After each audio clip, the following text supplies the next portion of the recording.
The exclusive Chesapeake Bay resort buzzed with excitement as Diana Monroe, a successful 60-year-old real estate mogul, married Jason Reed, her 26-year-old personal trainer. The wedding was lavish. Champagne flowed freely, lobsters were served on silver platters, and a string quartet played as the unusual couple exchanged vows. The twist? Everyone thought Jason was the gold digger who would eventually leave Diana for someone younger. No one suspected that Diana was the one in danger. Not even Diana herself. Diana Monroe built her fortune from nothing. Starting as a receptionist at a small real estate office in Baltimore, she worked her way up until she owned one of Maryland's largest real estate empires. Worth an estimated $75 million, she had everything except love. Her first husband died of cancer 15 years ago, leaving her lonely in her massive Potomac mansion. That's when she decided to join an upscale gym in downtown Baltimore, where she met Jason Reed. Jason wasn't like the other trainers.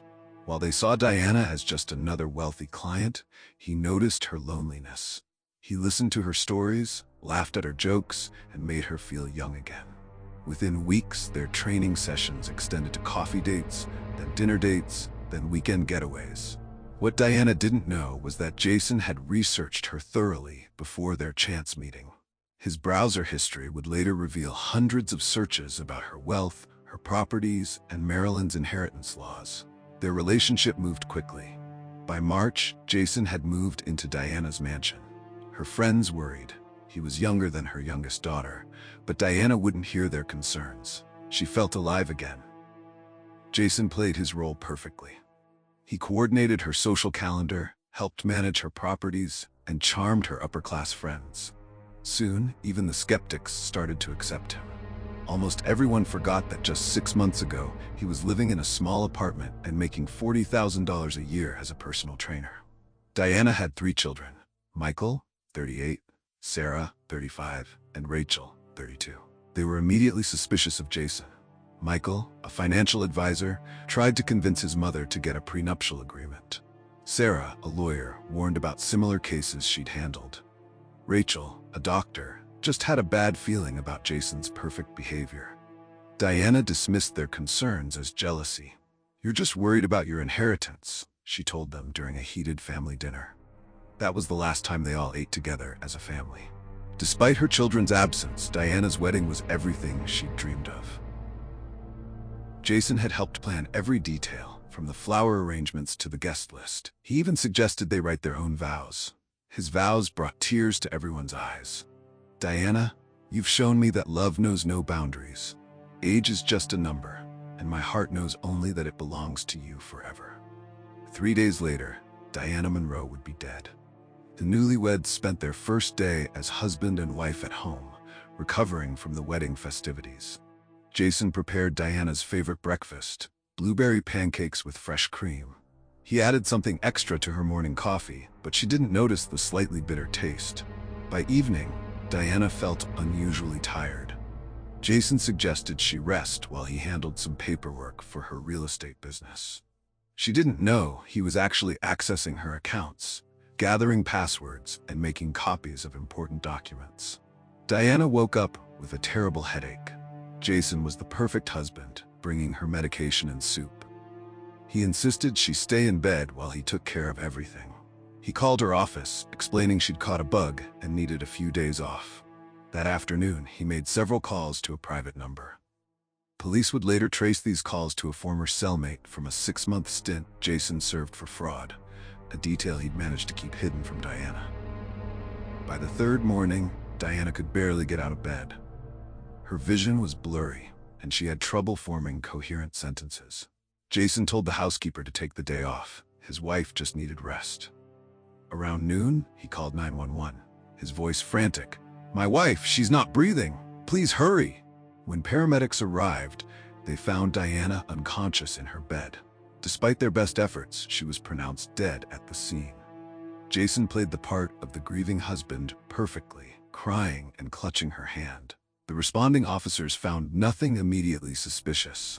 Diana was 60, and sometimes these things happened. Jason's tears seemed genuine, and the house showed no signs of struggle. But Detective Lisa Chen noticed something odd.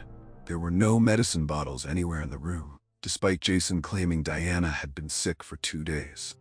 The bedside water glass was also spotlessly clean, almost too clean. Michael, Sarah, and Rachel arrived at the mansion within hours of their mother's death.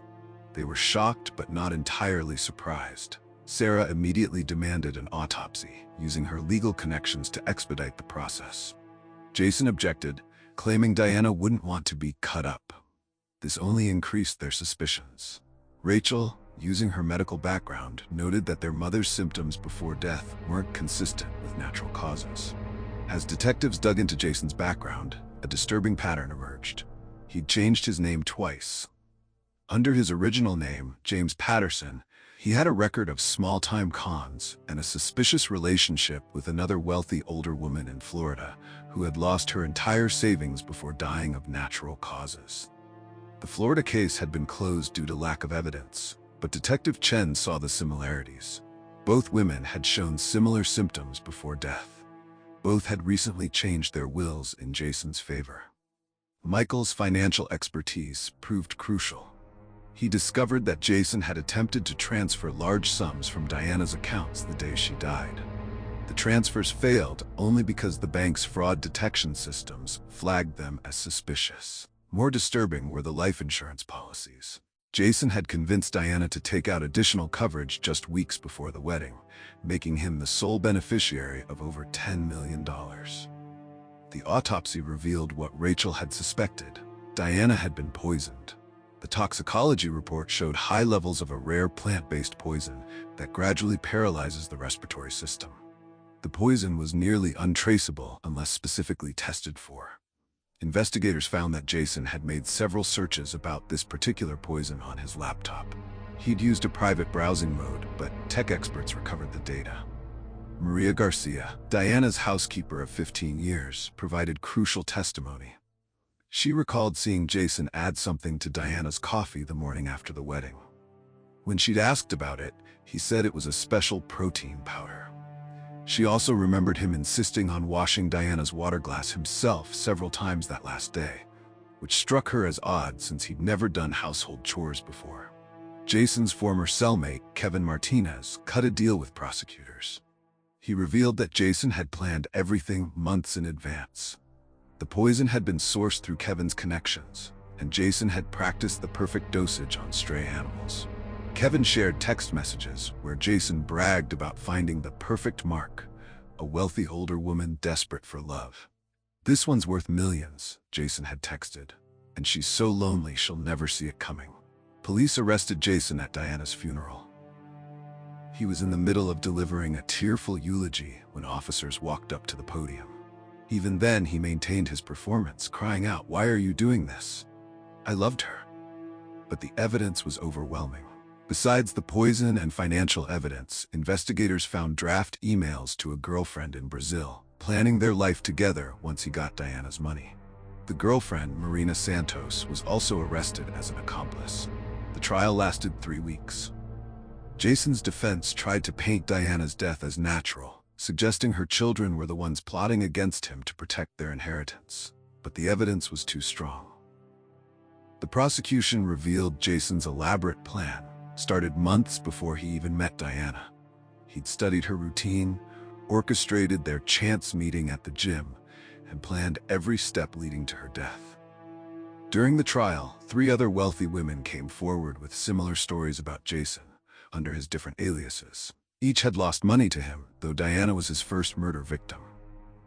Investigators discovered he'd been running similar cons since he was 20, gradually escalating from fraud to murder.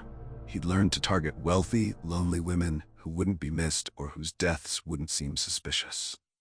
The jury took only 4 hours to find Jason guilty of first-degree murder, fraud, and multiple other charges. He was sentenced to life in prison without the possibility of parole. Marina Santos received 15 years for her role in the conspiracy. Diana's death led to changes in Maryland's laws regarding rapid marriage and estate changes. The Diana Monroe Act now requires a waiting period before newly married spouses can be added to substantial life insurance policies or wills. Her children established the Diana Monroe Foundation, helping older adults spot and avoid romance scams. The foundation also funds research into detecting hard-to-trace poisons and provides support to victims of financial fraud. 6 months into his sentence, Jason revealed something that shocked everyone. In a letter to Detective Chen, he admitted that Diana wasn't his first murder victim. The woman in Florida, Catherine Bennett, had died the same way. He also confessed to 2 other murders in different states under different names. His letter ended with a chilling statement. Diana was special, though. She actually made me hesitate. For a moment, I almost changed my mind. Almost. Looking back, there were subtle signs that everyone missed. Jason's perfect behavior was too perfect. He never disagreed with Diana, never showed real emotions beyond what was expected. He'd carefully crafted his personality to be exactly what she wanted. Diana's friends later remembered moments when his mask slipped, brief flashes of anger when he thought no one was watching, strange phone calls he'd taken in the garden, the way he sometimes looked at Diana with cold calculation rather than love. Criminal psychologists studied Jason's case extensively. They noted his exceptional ability to manipulate emotions and mirror his victims' desires. He wasn't just a con man. He was a skilled predator who had learned to target society's most vulnerable members, wealthy but lonely older women who yearned for love and companionship. The case received national attention, highlighting the vulnerability of wealthy older adults to romantic manipulation. Dating sites added additional verification steps for age gap relationships. Financial institutions implemented new protocols for detecting suspicious patterns in May-December marriages. A year after the trial, Jason agreed to a prison interview with a true crime documentary maker. He revealed his methodical approach to selecting victims. He looked for wealthy women over 55, preferably widowed, with distant or strained family relationships. Diana had been perfect, wealthy, lonely, and estranged from her children. What Jason hadn't counted on was those same children's determination to uncover the truth about their mother's death. Today, Diana's mansion has been converted into a community center for seniors, offering social activities and educational programs about financial scams and personal safety. Her children continue to share her story as a warning to others. The Diana Monroe case changed how society views age gap relationships, not to condemn them, but to ensure proper protections are in place. Her tragic death potentially saved countless others from similar predators. Jason Reed sits in maximum security prison, writing his memoirs. All proceeds are seized by the state and distributed to his victims' families. Diana's children have moved on with their lives, but maintain the foundation in their mother's name. The garden where Diana spent her happiest moments now features a memorial bench with her favorite saying, "Love should bring life, not take it away." This case resonates because it plays on universal fears: the desire for love, the vulnerability of aging alone, and the question of who to trust. It serves as a cautionary tale about romance scams and reminds us that predators often hide behind charming smiles and tender words. The story's power lies in its simplicity. A lonely woman's desire for love made her vulnerable to the perfect predator. The twist that opens the narrative, that everyone worried about the wrong person, highlights how preconceptions about age gap relationships can blind us to real dangers. Diana's story continues to educate and protect others, proving that even the darkest events can lead to positive change. Her tragedy transformed into a legacy of awareness and protection for other vulnerable adults, ensuring that her death wasn't entirely in vain. The case file remains open in Maryland's Cold Case Unit, as investigators continue to look into Jason's hints about other possible victims. His perfect planning and execution of Diana's murder suggest he may have perfected his technique through previous attempts. This story serves as a reminder that love can be both life's greatest gift and, in the wrong hands, its deadliest weapon. Diana Monroe's 3 days as a bride led to changes that continue to protect others from similar fates, making her story not just a tragedy, but also a crucial lesson in trust, vigilance, and the sometimes deadly price of loneliness.